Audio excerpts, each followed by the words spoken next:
Hey guys, welcome back to another Crazycritterss video. Today I'm going to be talking all about ball pythons, as I have two of them. They are brother and sister, Jules and Geppetto. You probably have already seen them on my channel.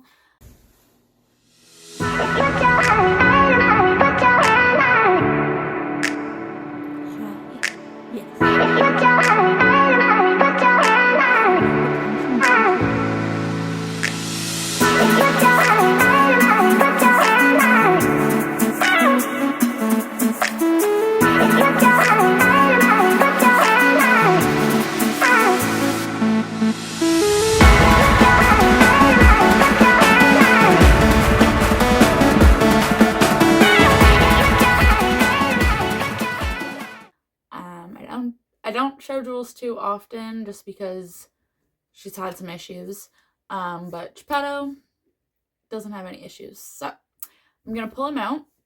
I might pull Jules out at some point in the video just to kind of show you her again, but I try not to handle her too much until she's a little healthier and on the heavier side, because right now she is a little underweight.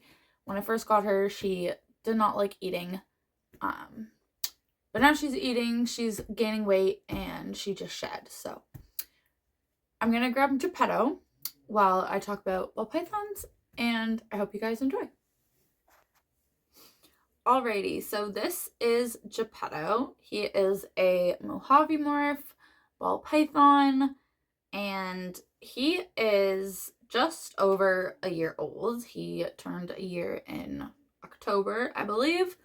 Paul, correct me if I'm wrong if you see this. My good friend Paul hatched him and his sister Jules. He came from one of his clutches.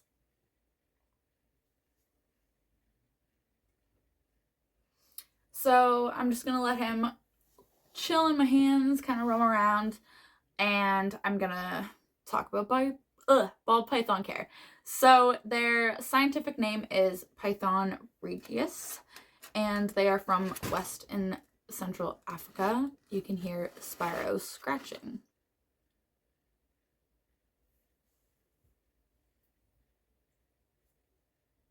Well, of course he stops now. So yeah, they're from West and Central Africa, and they are crepuscular.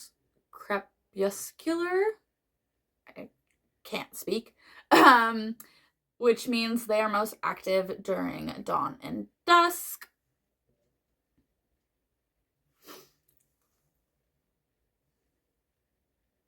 I love him. He's such a sweetheart. His sister is such a sweetheart too. So they can live up to 30 years with optimal care and habitats, and that's a long time. So keep that in mind if you're thinking about getting snakes. Snakes are not a 1 to 2 year and then they're dead like a guinea pig or a hamster. They live a fairly long time. Like I said, ball pythons can live up to 30 years. So they are a snake that you may have for a long time. Something to keep in mind, like I just said. Do I smell good?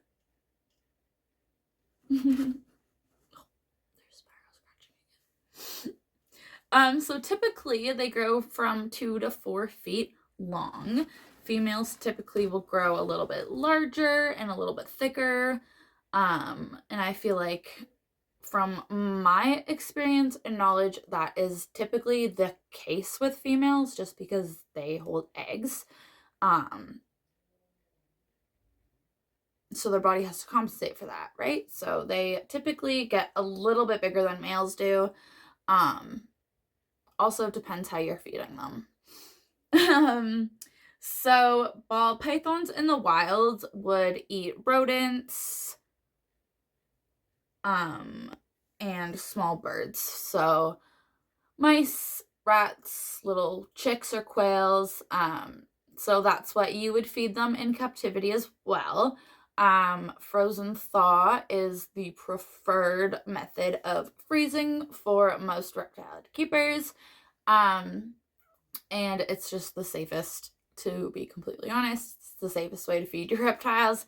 So yeah, frozen thaw mice, quail, rats, that's what they guys eat. Most snakes will eat that. I have a little care guide that I am referencing just to make sure that I don't get anything kind of wrong. So if you see me glancing down at all, that is why. So ball pythons are notorious for going on food strikes, hunger strikes, refusing to eat. It's not really something you need to worry too much about unless they start losing weight. And there's a few things you can do to get them to start eating again.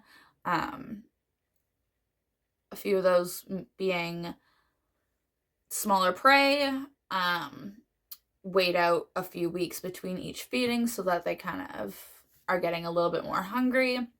You can put like blood on them, on the rodent, so that they smell the blood and are more enticed to eat it. And if nothing is working for you, then you might want to consult a vet, because there could be something going on. You never know. So hunger strikes, notorious for hunger strikes, but don't panic right away. Try to get them to eat again, and then consult with a vet or a keeper who is more experienced with ball pythons. They might be able to give you a little bit more advice on that. I'm not going to go into too much detail because I'm not a vet or a super experienced keeper. I've only been keeping reptiles for a few years now. But anyways. So housing. Personally, I don't agree with keeping snakes in little tubs or racks. Which ironically, Geppetto is housed in a tub right now, but it's a very big tub compared to his body size, and he has a proper enclosure coming. I've ordered one for him. It is just taking a while to get here, to be completely honest with you, and there's nothing I can really do about that. So but like the little tub racks, for certain like occasions, like breeding or like health issues, totally fine. But for like a long-term housing, I don't really agree with it, and I don't recommend. There's a lot of controversy in this hobby with that. So yeah, obviously always do your own research about that. But through all the research that I've done and the care guide that I'm referencing, ball pythons need an enclosure that is 3 by 2 feet. So 3 feet by 2 feet, by 4 feet or 3 feet. 4 feet, obviously you want to go bigger. Bigger is better, but a 3 by 3 or a 3 by 3 by 2, sorry, for a smaller ball python is plenty of room. But like I said, a 4 by 3 by 2 is optimal size, space, or even a 4 by 2 by 2 for ball pythons.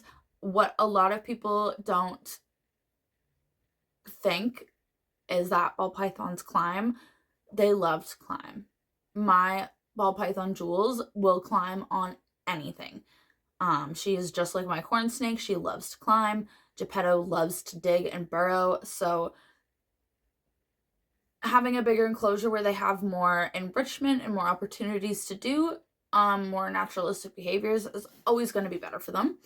So a 4 by 3 by 2, 4 by 2 by 2, those are the best size enclosures through the research that I've done for ball pythons. And juvenile ball pythons, so like hatchling to a year old, you can keep in like a 40 gallon. So what Snow is in right here, that is plenty big enough for them. That would even be plenty big enough for Geppetto and Jules right now because they're only just over a year old.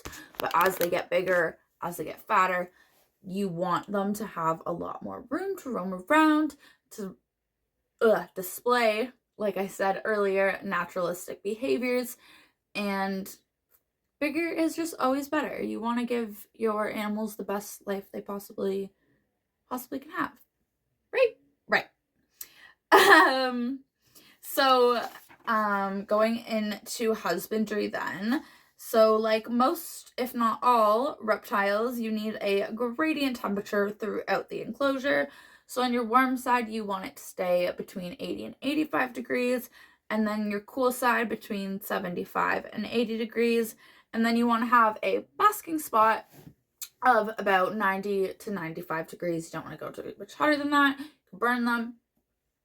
And you don't want to go too much lower than that because then they're not getting the proper heat exposure that they need.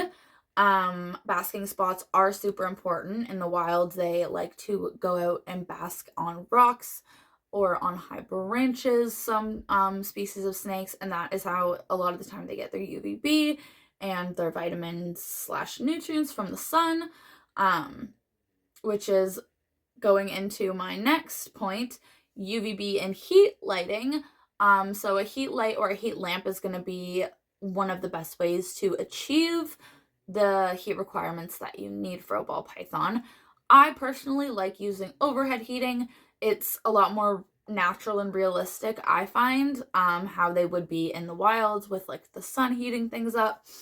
And then if you can provide them with UVB lighting, I always highly recommend providing UVB lighting. That is something I still need to put into their enclosures. But in the wild, they get UVB from the sun, and it just helps with shedding, growing, overall health, how they digest their food, how they digest calcium and other nutrients, etc. It is very important, just like it is important for humans, especially for cold-blooded reptiles that need heat and thrive off of the sun. Right? Right.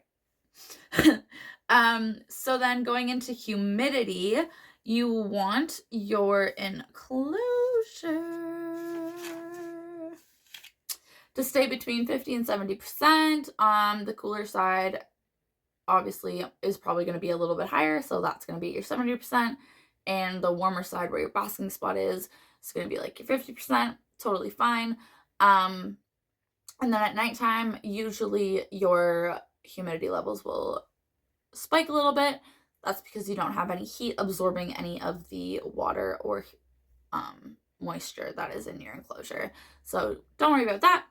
But between 50 and 70%, I try to keep their enclosures at 60%, just so that when they do shed, I can raise it up to 70% and they're not going to be at risk for any respiratory illnesses or anything like that. When your humidity is too high, it can affect their respiratory system and their breathing.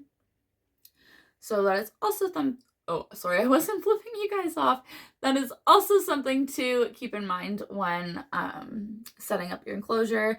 You can get hydrometers that will tell you what your humidity level is at in your enclosure, and that's super important so that you don't go too high or too low, and then they don't get any health issues. Also with reptiles, because they shed their skin, having proper humidity is super important for proper shedding. When they get stuck shed, it can affect their skin. They can get skin issues, which can lead to infections and other very nasty, unwanted things. So it's just good to make sure that you are giving them the requirements that they actually need. And just making sure that you are keeping an eye on that kind of thing, you know? So then when it comes to behavior, ball pythons get their name because they typically will curl up in a little ball, just like this, in a little ball. So that's why they get their name, ball pythons. And a lot of the time in the wild, you'll find them like in a ball all together, like in a cluster or a family. They typically are a very, very docile snake. They typically, from what I've seen and experienced, most ball pythons are pretty chill when it comes to handling. Of course, all animals have their own personalities and are different, but they're not like, say, a tree python where they're very delicate and tend to be a little bit more nasty. These guys tend to be a lot more docile and kind of will just hang out with you. Like I said before, snakes are prone to getting like respiratory illnesses. They can get abscess or infections in their mouths. Snakes that have like long fangs sometimes can get their fangs stuck, and then that can cause some issues. So it's just something to be aware of. And then, yeah, that's pretty much it. Ball pythons are a fairly easy snake. Most people think they are great beginner snakes. I think they can make a good beginner snake if you are willing to put in the work and have a good enclosure for them and all that. But like I said, all snakes have different personalities. So it just kind of depends on the snake you have. My corn snake, Snow, totally is a beginner snake. Totally is a beginner snake. But other corn snakes that I have met, definitely not. Definitely not. So again, totally depends. But that is all the little care information that I have for you guys.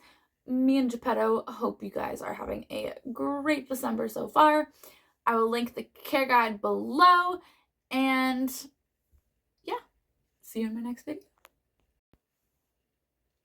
So, like I said, I would quickly bring Jules out. So here's Jules. Jules is, again, a Mojave morph ball python. She is from the exact same clutch as Geppetto. They were born on the exact same day. And as you can see, Geppetto is a lot bigger, a lot thicker. He's a lot longer. He is just wrapped up around my wrist right now. Very different in size. And again, that's because when I brought Jules home, she was already a picky eater and she was eating live. And when I was transferring them to frozen thaw, it was just a fucking disaster. And yeah, then she just wouldn't eat. So I was trying to transfer between live and frozen thaw, and she was just giving me a lot of issues. But we are finally starting to eat properly, frozen thaw, without refusal, and we are gaining weight. We are starting to shed. She just had a shed. So this is Jules, my other ball python. And not only the size difference, because I'm sure eventually they're going to be relatively the same size, but how I tell the difference between them is on Geppetto's back. His stripe right here is split, and then Jules's stripe is solid. So these are my babies.